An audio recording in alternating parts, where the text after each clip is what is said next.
Good morning बच्चों, कैसे हैं आप सब। उम्मीद करता हूं अच्छे होंगे, पढ़ाई भी अच्छी चल रही होगी, है ना। चलिए, आज क्लास 12th के चैप्टर 1 इलेक्ट्रोस्टैटिक का, है ना। अभी हम एक बहुत ही छोटा सा बट इंपॉर्टेंट टॉपिक डिस्कस करने वाले हैं, जिसको हम बोलते हैं डाइलेक्ट्रिक कांस्टेंट या रिलेटिव परमिटिविटी। क्या बोलेंगे? डाइलेक्ट्रिक कांस्टेंट बोलेंगे या रिलेटिव परमिटिविटी बोला जाता है। ठीक है, देखिए अभी तक हमने ये डिस्कस किया कि दो चार्जेस अगर कहीं पर रखे हुए हैं, ठीक है, हमने कूलम्ब से इनवर्स स्क्वायर लॉ पढ़ा है ना, तो हमने उसमें देखा कि एक चार्ज यहां पर रखा हुआ है और एक चार्ज यहां पर रखा हुआ है। मान लेते हैं दोनों के बीच का डिस्टेंस कितना ले लेते हैं, r, तो ये इसको ले लेते हैं प्लस q1 और ये इसको ले लेते हैं प्लस q2। ये दो चार्जेस है ना। अब ये दो चार्जेस को हमने क्या किया, रख दिया। तो हमको यहाँ पर देखिए बीच में मैंने कुछ नहीं रखा, बस डिस्टेंस है ना। यहां से यहाँ एक खाली रखा हुआ है, एक यहाँ पर एक यहाँ पर, ऐसा।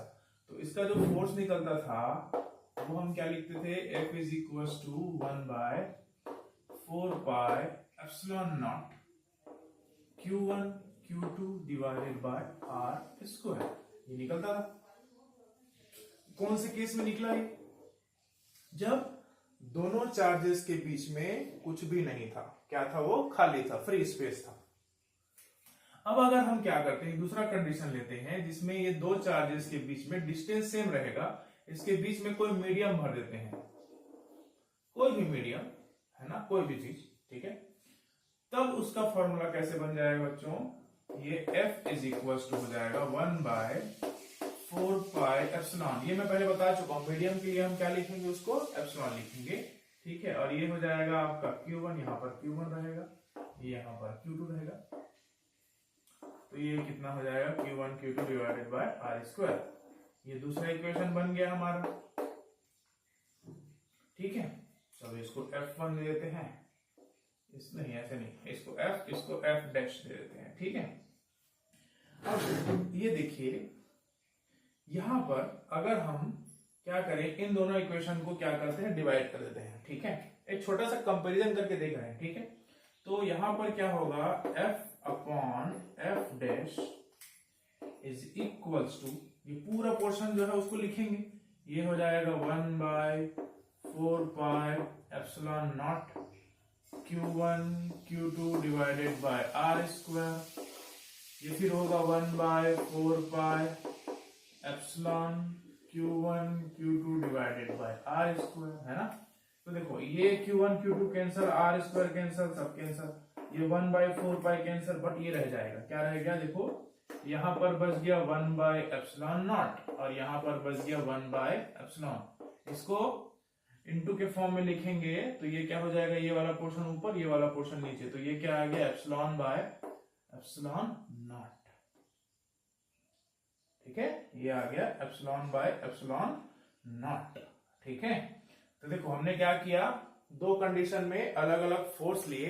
एक कंडीशन ऐसा था जिसमें दो चार्जेस के बीच में कुछ भी नहीं रखा था, या तो एयर था या वैक्यूम, ठीक है, या, है ना। दूसरे कंडीशन में हमने ये किया कि दो चार्जेस के बीच में कोई मीडियम भर दिए, ठीक है ना। तो हमने देखा कि उन दोनों का जो फोर्स का रेशियो है वो किसके बराबर मिला, एप्सिलॉन अपॉन एप्सिलॉन नॉट के, ठीक है। और इसी को ही हम रिप्रेजेंट करते हैं एप्सिलॉन आर, या एप्सिलॉन आर से करेंगे, या इसी को बोला जाता है स्मॉल के, ठीक है। स्मॉल के नहीं लेते हैं, कैपिटल के लेंगे, कंफ्यूज हो जाओगे, ठीक है। ऐसा इस कैपिटल के को बोला जाता है डाइलेक्ट्रिक कांस्टेंट। क्या बोला जाता है बच्चों, इस कैपिटल के को बोला जाता है डाइलेक्ट्रिक कांस्टेंट, है ना, या इसी को हम रिलेटिव परमिटिविटी भी बोलते हैं। तो अगर हम रिलेटिव परमिटिविटी का एक छोटा सा फॉर्मूला हम देखें तो ये मिलेगा एप्सिलॉन आर और के इज इक्वल्स टू कितना मिलेगा, एप्सिलॉन अपॉन एप्सिलॉन नॉट, ठीक है ना। तो ये होगा उसका फॉर्मूला, किसका, डाइलेक्ट्रिक कांस्टेंट या रिलेटिव परमिटिविटी का, ठीक है। अच्छे से याद रखेंगे, है ना, इस चीज को नोट कर लीजिएगा कि जितने भी मटेरियल होंगे, है ना, एयर हो गया अभी जो भी रहेगा, ठीक है, उन सभी में डाइलेक्ट्रिक कांस्टेंट का वैल्यू लेस देन 1 नहीं होता है। सभी का जो है वो 1 के अप्रोक्सीमेट 1 होगा। जैसे एयर का देखें 1.00035 होता है, ठीक है, इस तरह से होगा, तो वो 1 से ज्यादा ही रहता है, ठीक है। सभी का डाइलेक्ट्रिक कांस्टेंट है ना, या के का वैल्यू जो है वो क्या रहता है, ज्यादा। मेटल के लिए वो इन्फिनिटी हो जाता है, इतना ज्यादा होता है मेटल के लिए, बहुत ज्यादा, ठीक है। तो इसको आप स्पेशली नोट करके रखेंगे कि for every material the dielectric constant is greater than 1, ठीक है। यहां हम ये बोल सकते हैं नॉट लेस देन 1 से छोटा नहीं हो सकता, ठीक है। मिनिमम 1 है एयर का, उसके बाद जितने भी चीजें हैं उसके लिए ज्यादा ही रहता है। सबसे ज्यादा होता है मेटल्स के लिए, सारे मेटल्स के लिए वो इन्फिनिटी में चला जाता है डाइलेक्ट्रिक, ठीक है। अब इसमें एक छोटा सा चीज डिस्कस कर लेते हैं, फिर उसके बाद आगे जाएंगे। जैसे इसका डायमेंशन फॉर्मूला देखेंगे या इसका एसआई यूनिट देखेंगे, ठीक है। तो आपको ये पता है कि ये भी रिलेटिव परमिटिविटी है, ये relative permittivity of medium, sorry relative permittivity बोला, इलेक्ट्रिकल परमिटिविटी ऑफ मीडियम, ये इलेक्ट्रिकल परमिटिविटी ऑफ एयर, दोनों जो है वो है तो इलेक्ट्रिकल परमिटिविटी, तो दोनों का जो यूनिट है वो क्या हो जाएगा, कैंसिल हो जाएगा। दोनों का जो यूनिट है वो क्या हो जाएगा, कैंसिल हो जाएगा। इसी कारण से आपको याद रखना है relative permittivity is unitless dimensionless quantity. उनका ना यूनिट होता है ना डायमेंशन होता है, ठीक है। और इसको और याद रख सकते हो, जैसे कभी कभी दिमाग छूट जाता है कि सडनली याद नहीं आया रिलेटिव परमिटिव, तो आपको याद, जहां पर रिलेटिव टर्म आता है ना, ठीक है, जहां पर भी रिलेटिव टर्म आता है आप समझ लेना कि वहां पर उसका यूनिट जो है वो नहीं रहेगा, डायमेंशन भी नहीं रहेगा, ठीक है। जैसे हमने इसके पहले क्लास 11 में पढ़ा था रिलेटिव डेंसिटी। रिलेटिव डेंसिटी में आपको ये समझना है कि डेंसिटी ऑफ क्या लिखते हैं, substance upon density of water, तो दोनों का डेंसिटी का जो यूनिट था कैंसिल हो जाता था, बस सेम चीज यहां पर भी है। इसका यूनिट और इसका यूनिट सेम होने के कारण से वो क्या हो जाएंगे, कैंसिल हो जाएंगे। तो इसमें जो है वो, इसको हम बोलते हैं यूनिटलेस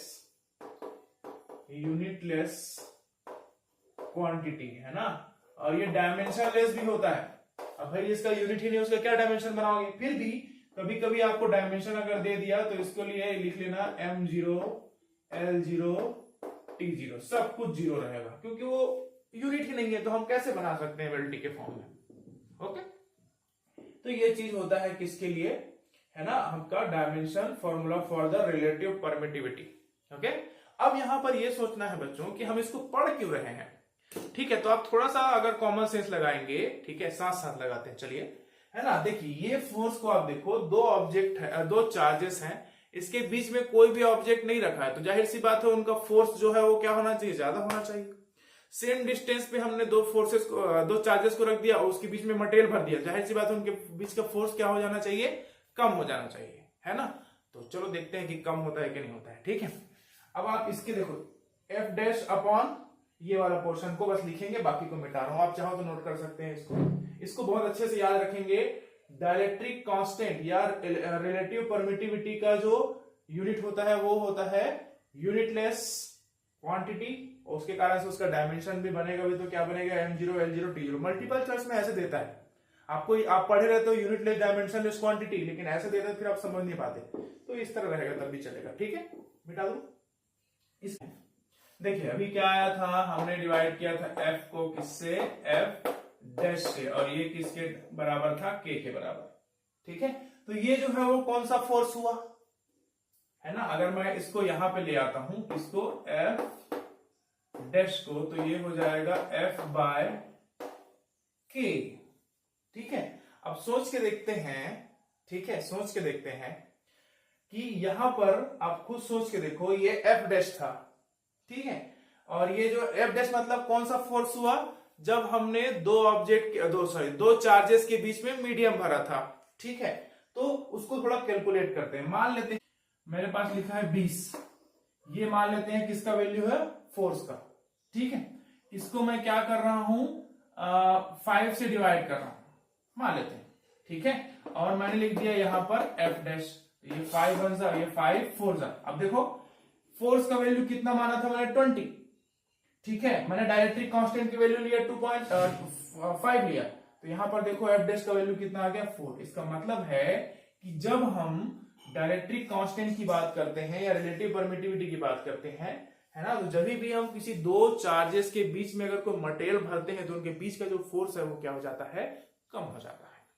ठीक है, उसके बीच का जो फोर्स है वो कम हो जाता है। तो अब ये समझना है कि डाइलेक्ट्रिक कांस्टेंट होता क्या है। तो सिंपली याद रखेंगे, डाइलेक्ट्रिक कांस्टेंट या relative permittivity is the ratio of, ये क्या है, electrical permittivity of medium to electrical permittivity of air, है ना। It is a ratio of electric permittivity of electrical permittivity of medium with respect to electrical permittivity of air और vacuum.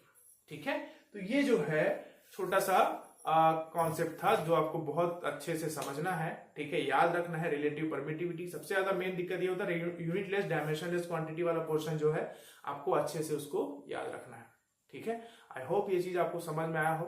बस ये याद रखेंगे कि मेटल के लिए डाइलेक्ट्रिक कांस्टेंट की वैल्यू कितनी होती है, इन्फिनिटी। ठीक है, तो चलिए, थैंक यू।